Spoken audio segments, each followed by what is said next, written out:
ಪೈನ ಮೂರನೇ ಚಿತ್ರದ ನಿರ್ದೇಶನ ಇದು ಅವ್ರು ಮಾಡ್ತಾ ಇರೋದು. ಫಸ್ಟು ಲೇಡಿ ಟೈಗರ್ ಮಾಡಿದ್ರು ನನ್ನ ಜೊತೆಗೆ, ನಾನು ಫಸ್ಟು ಡೈರೆಕ್ಷನ್ನು ಮಾಡಿಸಿದ್ದು. ಸೊ ಸೆಕೆಂಡ್ ಕೊಕೇನ್ ಮಾಡಿದ್ದಾರೆ, ಇದು ಮೂರನೇ ಚಿತ್ರ ನಿರ್ದೇಶನ ಮಾಡ್ತಾ ಇದ್ದಾರೆ. ನಮ್ಮ ಬ್ಯಾನರ್ ಅವ್ರ ಥರ, ನಮ್ಮ ಫ್ಯಾಮಿಲಿಯವ್ರ ಥರ ಕೌರವ್ ವೆಂಕಟೇಶ್ ಮಾಸ್ಟ್ರು. ನಂದು ಯಾವುದೇ ಸಿನಿಮಾ ಸ್ಟಾರ್ಟ್ ಆದರೂ ಅವ್ರಿಗೆ ಫೈಟ್ಸು ಇದ್ದೇ ಇರುತ್ತೆ ಯಾವಾಗ್ಲೂ. ಸೊ ನಾವು ಕೂಡ ಶಾರ್ಟ್ಲಿ ಸಿನಿಮಾ ಮಾಡ್ತಾಯಿದ್ದೀವಿ ಜೊತೆಗೆ. ಈ ಪೈನ ಚಿತ್ರಕ್ಕೆ ಒಳ್ಳೆಯದಾಗಲಿ. ಈ ಪೈನ ಚಿತ್ರಕ್ಕೆ ಹಣ ಹಾಕಿರೋಂಥ ನಮ್ಮ ನಿರ್ಮಾಪಕರಿಗೆ ಗೋವಿಂದ ರಾಜು ಅವ್ರಿಗೂ ಒಳ್ಳೆಯದಾಗಲಿ, ಅವ್ರ ಹಣ ವಾಪಸ್ ಬರಲಿ. ಯಾಕೆ ಹೇಳ್ತಾ ಇದ್ದೀನಿ ಅಂದರೆ, ಇವತ್ತು ಪ್ರತಿ ನಿರ್ಮಾಪಕರು ಕೂಡ ಸಿನಿಮಾ ಮಾಡೋಕ್ಕೆ 2 ಗುಂಡಿಗೆ ಬೇಕು ಇವಾಗ ಆಗ್ತಾ ಇರೋ ಬಿಸ್ನೆಸ್ ನೋಡಿದ್ರೆ. ಸೊ ಧೈರ್ಯ ಮಾಡಿ ಸಿನಿಮಾಕ್ಕೆ ಹಣ ಹಾಕಿ, ಅದರಲ್ಲೂ ಎಲ್ಲ ಹೊಸ ಪ್ರತಿಭೆಗಳನ್ನ ಪರಿಚಯಿಸ್ತಾ ಇದ್ದಾರೆ.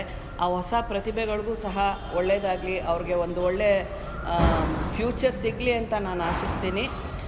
ಎಲ್ರಿಗೂ ಚಿತ್ರತಂಡಕ್ಕೆ ಒಳ್ಳೆಯದಾಗಲಿ. ಬೇಗ ಸಿನಿಮಾ ಶೂಟಿಂಗ್ ಫಿನಿಷ್ ಮಾಡಿ ಬೇಗ ತೆರೆ ಮೇಲೆ ಬರಲಿ. ಬಂದಾಗ ಹೇಳಿ, ಬಂದು ಸಿನಿಮಾ ನೋಡ್ತೀನಿ ಮಾಸ್ಟರ್. ಒಳ್ಳೆಯದಾಗಲಿ. ಆಲ್ ದ ಬೆಸ್ಟ್ ಎಲ್ಲರಿಗೂ. ನನ್ನ ಇದು 3ನೇ ಚಿತ್ರ.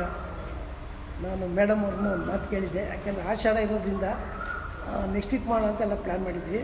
But Ashadha next week Ashadha start ಆಗೋದ್ರಿಂದ ನಾನು ಮೇಡಮ್ ಅವರಿಗೆ ಒಂದೇ ಒಂದು ಫೋನಲ್ಲಿ ಕಾಲ್ ಮಾಡಿದೆ. ಯಾಕೆಂದರೆ ನಾನು ಅವ್ರ ಫ್ಯಾಮಿಲಿ ಫ್ರೆಂಡ್ ಥರ, ಅವ್ರ ಫ್ಯಾಮಿಲಿಯಲ್ಲಿ ನಾನೊಬ್ಬರು ಅಂದ್ಕೊಳ್ಳಿ. ನಾನು ಅವ್ರು ಫೋನ್ ಮಾಡಿದಾಗ ಅವರು ಯಾವುದಕ್ಕೂ ಇಲ್ಲ ಅಂದೇ ಎಲ್ಲಿ ಯಾವ ಹೇಳಿ ಅಷ್ಟೇ ಅಂದರು. ಸೊ ಅದಕ್ಕೆ ನಾನು ಧನ್ಯವಾದ ಹೇಳ್ತೀನಿ. ಯಾಕೆಂದರೆ ತುಂಬ ಜನ ನಾನು ಅಪ್ಸೆಟ್ ಮಾಡಿದೆ, ಬರ್ತೀನಿ ಅಂತ ಹೇಳಿದೆ. ಅಪ್ರೋಚ್ ಮಾಡಿದ್ರು ಬರ್ತೀನಿ ಅಂತ ಹೇಳೋದು ನನಗೆ ಬಂದಿಲ್ಲ. ಬಟ್ ಇಲ್ಲ ಬಂದಿಲ್ಲ ಅಂದರೆ ಹೇಳ್ಬೇಕು ಅದನ್ನು.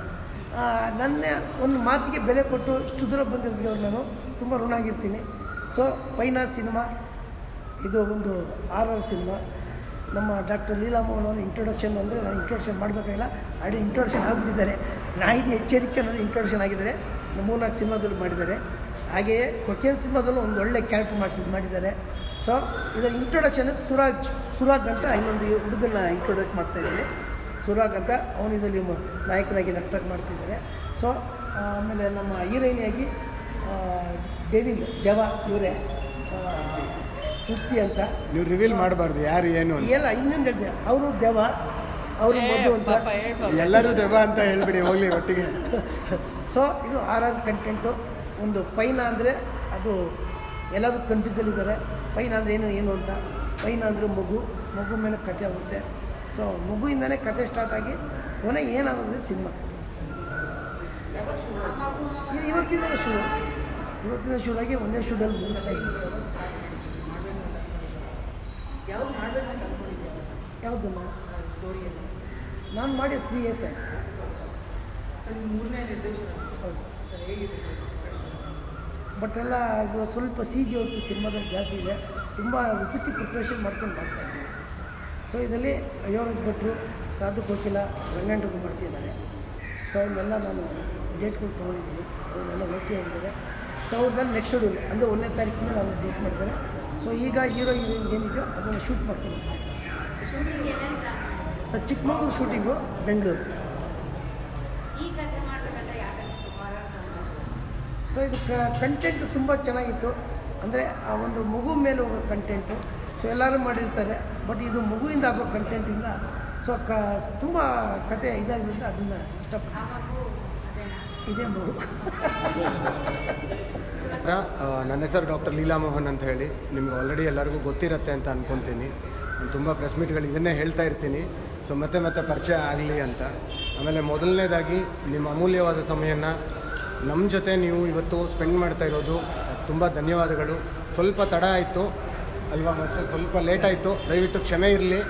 ಆಮೇಲೆ ಇವಾಗ ನನ್ನ ಬಗ್ಗೆ ಆಲ್ರೆಡಿ ಮಾಸ್ಟರ್ ಹೇಳಿದ್ದಾರೆ, ಆಮೇಲೆ ಸಿನಿಮಾ ಬಗ್ಗೆನೂ ಹೇಳಿದ್ದಾರೆ. ಸೊ ಇದೊಂದು ಸಸ್ಪೆನ್ಸು, ಒಂದು ಥ್ರಿಲ್ಲರ್ ಹರರ್ ಥರ ಕಂಟೆಂಟ್ ಇರೋವಂಥ ಮೂವಿ. ನೀವು ತುಂಬ ಭಯಾನಕವಾಗಿ ಮಾಸ್ಟರ್ ಪ್ಲ್ಯಾನ್ ಮಾಡಿದ್ದಾರೆ. ಸೊ ಇದು ಖಂಡಿತ ಥಿಯೇಟ್ರಲ್ಲಿ ನೋಡೋವಂಥ ಸಿನಿಮಾ. ಥಿಯೇಟರ್ಗೆ ಬರಬೇಕು, ನೋಡಬೇಕು.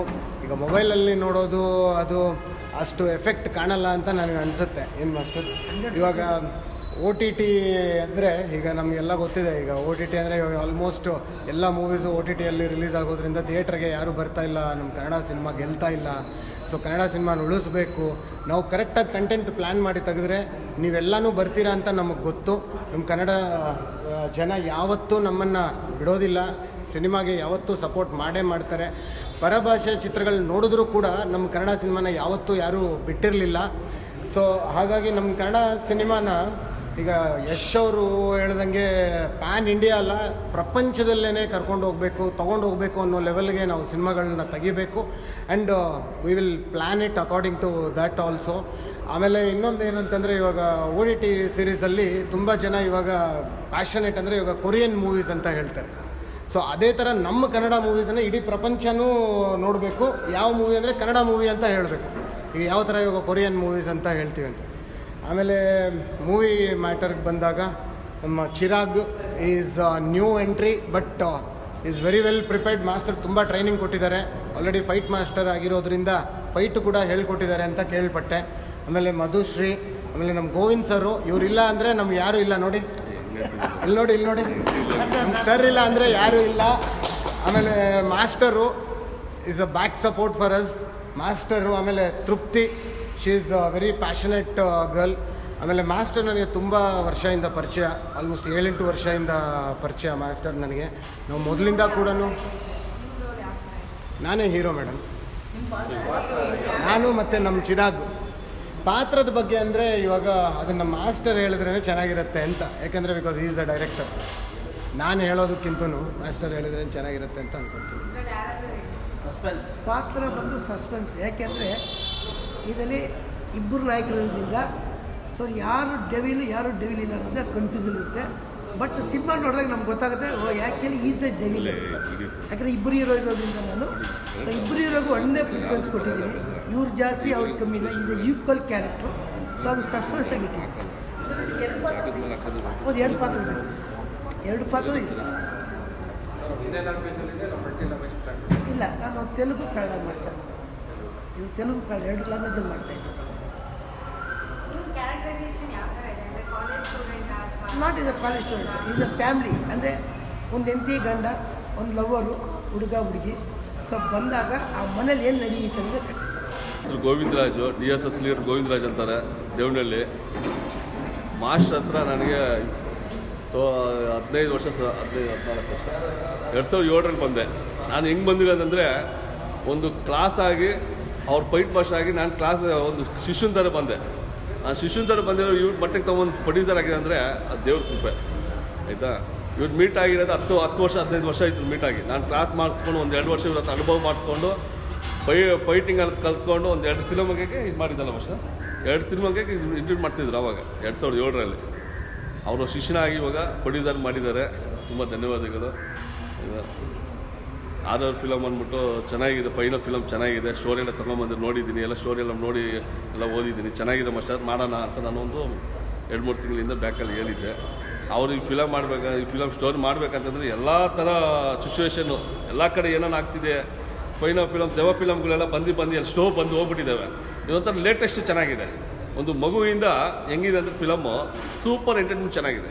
ಇದು ಒಳ್ಳೆ ಸೌಂಡಿಗೆ ಇನ್ನೊಂದು ಮ್ಯೂಸಿಕ್ ಎಲ್ಲ ಚೆನ್ನಾಗಿದೆ. ಒಳ್ಳೆ ಆರ್ಟಿಸ್ಟ್ಗಳಿದ್ದಾರೆ. ಈ ಫಿಲಮ್ ಸ್ವಲ್ಪ ದೊಡ್ಡದಾಗಿ ಚೆನ್ನಾಗಿ ಆಗ್ಬೇಕಂದ್ಬಿಟ್ಟು ನಮಗೂ ಒಂದು ಖುಷಿ ಇದೆ. ಮಾಸ್ಟರ್ ಹೇಳಿದ ಮೇಲೆ ಬಂದಿದ್ದೀನಿ. ಅದು ಪ್ರೊಡ್ಯೂಸರ್ ಆಗ್ಬೇಕಪ್ಪ ನೀನು ಅಂದಿದ್ದಕ್ಕೆ ಆಯ್ತು ಮಾಸ್ಟರ್ ನಾನು ಆಗ್ತೀನಿ, ನಿಮ್ಮ ಶಿಷ್ಯನಾಗಿ ಮಾಡ್ತೀನಿ, ಆಯ್ತು ಆಗಲಿ, ಸಕ್ಸಸ್ ಆಗಲಿ, ದೇವ್ರಿದ್ದಾನೆ ಅಂತ ನಾನು ಬಂದಿದ್ದೀನಿ. ದೇವ್ರ ಕೃಪೆ ಅಷ್ಟೇ. ಇವಾಗ ಪೈನಾ ಸಿನಿಮಾ ಮಾಡ್ತಿರೋದು ನಮ್ಮ ಮಾಸ್ಟ್ರು ನೋಡಿ ನನಗೆ ಚಾನ್ಸ್ ಕೊಟ್ಟಿದ್ದಾರೆ. ಒಳ್ಳೆ ಸಿನಿಮಾ ಇದೆ ಅದು. ಮಾಸ್ಟ್ರು ಒಳ್ಳೆ ಕ್ಯಾರೆಕ್ಟರ್ ಕೊಟ್ಟಿದ್ದಾರೆ ನನಗೆ. ಮಾಸ್ಟ್ರು ಒಂದೇ ಮಾತು ಹೇಳಿದ್ದು, ಸಿನಿಮಾ ಹಿಟ್ಟಾಗುತ್ತೋ ಸಕ್ಸಸ್ ಆಗುತ್ತೋ ಬೇಡ, ನೀನು ಪರ್ಫಾರ್ಮೆನ್ಸ್ ಕೊಡು ಸಿನಿಮಾದಲ್ಲಿ. ಇನ್ನೇನು ಮಾಡ್ತಿದ್ಯಾ ಅದನ್ನು ಚೆನ್ನಾಗಿ ಮಾಡು. ನೀನು 1 ಸಿನಿಮಾ ಮಾಡು, ನಾನು 100 ಸಿನಿಮಾ ತೊಗೊಂಡೋಗಿ ಬಿಡ್ತೀಯ ಅಂತ ಮಾಸ್ಟ್ರು ನನಗೆ ಮಾತು ಕೊಟ್ಟಿದ್ದಾರೆ. ಆ ಮಾತನ್ನ ಮಾಸ್ಟ್ರು ಹಂಗೆ ತೊಗೊಂಡೋಗ್ಲಿ. ಆಮೇಲೆ August 15th ತೆಲುಗು ಸಿನಿಮಾ ಮಾಡ್ತಾಯಿದ್ದೀನಿ ಒಂದು, ಅದು ಬಿಗ್ ಲಾಂಚ್ ಆಗುತ್ತೆ. ಎಲ್ಲರೂ ಸಪೋರ್ಟ್ ಮಾಡಿ. ಈಗ ಇವ್ರು ಹೇಳ್ದಂಗೆ ಸಿನಿಮಾ ಯಾರು ಥಿಯೇಟ್ರಲ್ಲಿ ನೋಡಲ್ಲ. ಇವ್ರು ಹೇಳ್ದಂಗೆ ಸಿನಿಮಾ ಬಂದು ಯಾರು ಥಿಯೇಟ್ರಲ್ಲಿ ನೋಡಲ್ಲ. OTT ಬಂದಮೇಲೆ ಆಲ್ಮೋಸ್ಟ್ 90% ಪೀಪಲ್ಲು OTTಲಿ ಬರುತ್ತೆ, ನಾವು ಯಾಕೆ ಥಿಯೇಟ್ರಿಗೆ ಹೋಗಿ ನೋಡಬೇಕು ಅಂತ ಯೋಚನೆ ಮಾಡ್ತಾರೆ. ಅದು ತಪ್ಪು ಯೋಚನೆ ಮಾಡೋದು. ಬಂದು ನಮ್ಮ ಕನ್ನಡ ಸಿನಿಮಾನ ಬೆಳೆಸಿ, ನೀವು ಬೇರೆ ಸಿನಿಮಾನ ಬೆಳೆಸ್ತೀರ, ನಮ್ಮ ಕನ್ನಡ ಸಿನಿಮಾನ ಬೆಳೆಸಲ್ಲ ನೀವು. ನಾನು ಎಲ್ಲರಿಗೂ ರಿಕ್ವೆಸ್ಟ್ ಮಾಡ್ಕೊಳ್ಳೇನಂದರೆ, ಎಲ್ಲರೂ ಯಾವುದೇ ಸಿನಿಮಾ ಕನ್ನಡ ಆಗಲಿ ಥಿಯೇಟ್ರಿಗೆ ಹೋಗಿ ನೋಡಿ, ಬೆಳೆಸಿ ಜನನ, ಹೊಸ ಕಲಾವಿದನ ಮೇಲೆ ತೊಗೊಂಬನ್ನಿ ಅಷ್ಟೇ ನಾನು ಕೇಳ್ಕೊಳ್ಳೋದು. ಅವರು ಒಂದೇ ಮಾತು ಹೇಳಿದ್ದು, OTT ಬಂದಮೇಲೆ ಅದು ಆಲ್ಮೋಸ್ಟ್ ಥಿಯೇಟ್ರಿಗೆ ಹೋಗೋದೇ ಬ್ಯಾನ್, ಸಿನಿಮಾ ಸ್ಟಾಪ್ ಮಾಡಿಬಿಟ್ಟಿದ್ದಾರೆ. ಅದನ್ನು ಮಾಡಬೇಡಿ ನೀವು. ಅದನ್ನು ಮಾಡಿದ್ರೇ ಈ ಥರ ಇವಾಗ ನಾವು ಸುಮ್ಮನೆ ಇಷ್ಟು ದುಡ್ಡು ಹಾಕ್ಬಿಟ್ಟು ಸಿನಿಮಾ ಮಾಡ್ತೀವಿ, ಥಿಯೇಟ್ರಲ್ಲಿ ಓಡಿಲ್ಲ ಅಂದರೆ ನಮಗೇನು ಉಪಯೋಗ? ಅದು ಸಕ್ಸಸ್ ಆಗುತ್ತೋ ಹಿಟ್ಟಾಗುತ್ತೋ ಬೇಡ, ಅದು ನಮಗೆ ಸಿನಿಮಾ ಓಡಬೇಕು ಅಷ್ಟೇ. ಅವ್ರು ಹೇಳ್ದಂಗೆ ಯಾರು OTT ನೋಡಬೇಡಿ, OTT ಸೆಕೆಂಡ್ರಿ, ಫಸ್ಟು ಥಿಯೇಟ್ರಲ್ಲಿ ನೋಡಿ ಬಂದುಬಿಟ್ಟು ಹೊಸ ಕಲಾವಿದರನ್ನ ಯಾವತ್ತೂ ಮೇಲೆ ತೊಗೊಂಡೋಗಿ. ನಾನು ಅಷ್ಟೇ ಕೇಳ್ಕೊಳ್ಳೋದು. ಧನ್ಯವಾದಗಳು. ಹೊಸ ಪರಿಚಯ ಗೊತ್ತಾಗುತ್ತೆ, ಕಷ್ಟ ಆಗ್ಬೋದು, ಬಟ್ ಆದರೂ ಎಕ್ಸೆಪ್ಟ್ ಮಾಡ್ತಿರೋ ಅನ್ನೋ ನಂಬಿಕೆ. ನಮ್ಮ ಕೌರವ್ ವೆಂಕಟೇಶ್ ಸರ್ಗೆ ಫಸ್ಟ್ ಥ್ಯಾಂಕ್ಸ್ ಹೇಳಬೇಕು. ನಂಬಿಕೆ ಇಟ್ಟು ಒಂದು ಪಾತ್ರ ಕೊಟ್ಟಿದ್ದಾರೆ, ಉಳಿಸ್ಕೋತೀನಿ ಅಂತ ಹೇಳ್ತಾ ನೀವು ಮೀಡಿಯಾದವ್ರಿಗೂ ಥ್ಯಾಂಕ್ಸ್ ಹೇಳ್ತೀನಿ, ಎಲ್ಲರೂ ಬಂದು ಸಪೋರ್ಟ್ ಮಾಡ್ತಿರೋದಕ್ಕೆ. ಆ್ಯಂಡ್ ಮೂವಿ ಬಗ್ಗೆ ಹೇಳಬೇಕಂದ್ರೆ ಸರ್ ಸಪೋರ್ಟ್ ಮೇಲೆ ಹೊಸದಾಗಿ ಏನೋ ಪ್ರಯತ್ನ ಪಡ್ತಾ ಇದ್ದೀವಿ, ಎಲ್ಲರೂ ಸಪೋರ್ಟ್ ಮಾಡಬೇಕು. ಆ್ಯಂಡ್ ನನ್ನ ಕ್ಯಾರೆಕ್ಟರ್ ಬಗ್ಗೆ ಹೇಳಬೇಕಂದ್ರೆ ಸರ್ ಹೇಳಿದಾಗೆ ನಂದು ಡೆವಿಲ್ ಕ್ಯಾರೆಕ್ಟರ್ ಆ್ಯಕ್ಚುಲಿ.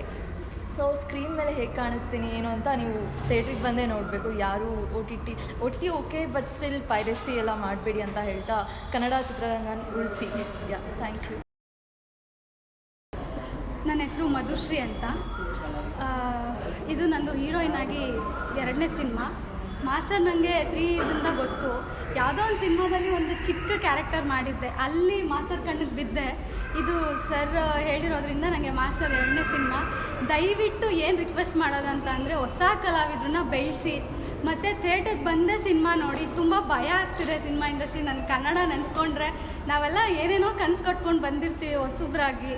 ಏನು ಈ ಸಿನಿಮಾ ಮಾಡಬೇಕಾ ಬೇಡವಾ ಅನ್ನೋದೇ ಭಯ ಆಗುತ್ತೆ. ಮ್ಯಾಮ್ ಹೇಳ್ದಂಗೆ ಗುಂಡಿಗೆ ಬೇಕು ಕನ್ನಡ ಸಿನಿಮಾ ಇವಾಗ ಮಾಡಬೇಕು ಅಂತ. ಸೊ ಎಲ್ರಿಗೂ ಕೇಳ್ಕೊಳ್ಳೋದಷ್ಟೇ, ಥಿಯೇಟ್ರಿಗೆ ಹೋಗಿ ಸಿನಿಮಾ ನೋಡಿ ಸಪೋರ್ಟ್ ಮಾಡಿ. ಅದು ಒಳ್ಳೇದಾದರೂ ಆಗಲಿ ಕೆಟ್ಟದಾಗಲಿ ಸಪೋರ್ಟ್ ಮಾಡಿ ಅಷ್ಟೇ. ಅದೇ ನನ್ನ ಕ್ಯಾರೆಕ್ಟರು ಹೀರೋಯಿನ್ ಕ್ಯಾರೆಕ್ಟರ್ ಅಂತ ಹೇಳಿದ್ರು. ಮಾಸ್ಟರ್ ಹತ್ರ ನಾನು ಜಾಸ್ತಿ ಏನು ಕೇಳೋಕ್ಕೆ ಹೋಗಲ್ಲ, ಏನು ಹೇಳ್ದಷ್ಟು ಮಾಡು ಅಂತ ಮಾತ್ರ ಹೇಳ್ತಾರೆ. ಸೊ ಹಾಗಾಗಿ ಅಂದರೆ ಡಬಲ್ ಕ್ಯಾರೆಕ್ಟರ್ ಇದೆ ಅಂತ ಹೇಳಿದ್ದಾರೆ. ಸೊ ಗೊತ್ತಿಲ್ಲ, ಯಾಕೆಂದ್ರೆ ನಾನು ಕತೆ ಹೇಳ್ಬೇಕಾದ್ರೆ ಬೇರೆ ಕತೆ ಆಗ್ಬಿಡ್ತಾರೆ, ಅದಕ್ಕೋಸ್ಕರ ನಮ್ಗೆ ಏನು ಹೇಳಿಲ್ಲ. ಕತೆ ಸರ್, ಬಟ್ ಯಾರು ಕತೆ ರಿವೀಲ್ ಮಾಡಿಲ್ಲ. ನಮ್ಮ ಮಾಸ್ಟರು ಬಂದು ಮಾಡಬೇಕಷ್ಟೇ ಅಂತ ಆರ್ಡ್ರ್ ಮಾಡ್ತಾರೆ, ಬಟ್ ನೋಡೋಣ ಏನಾಗುತ್ತೆ. ಸೊ ನಿಮ್ಮೆಲ್ಲರೂ ಸಪೋರ್ಟು ನಮ್ಗೆ ಹಿಂಗೆ ಇರಬೇಕು. Thank you so